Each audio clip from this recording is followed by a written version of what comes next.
Zula and I decided that today was a good day to go take pictures of this beautiful, sublime, snowy spring morning.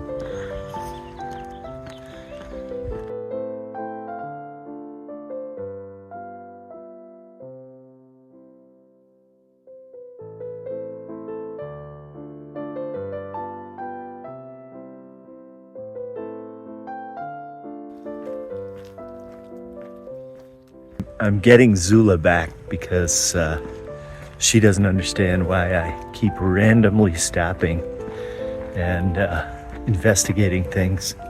She just has a different aesthetic.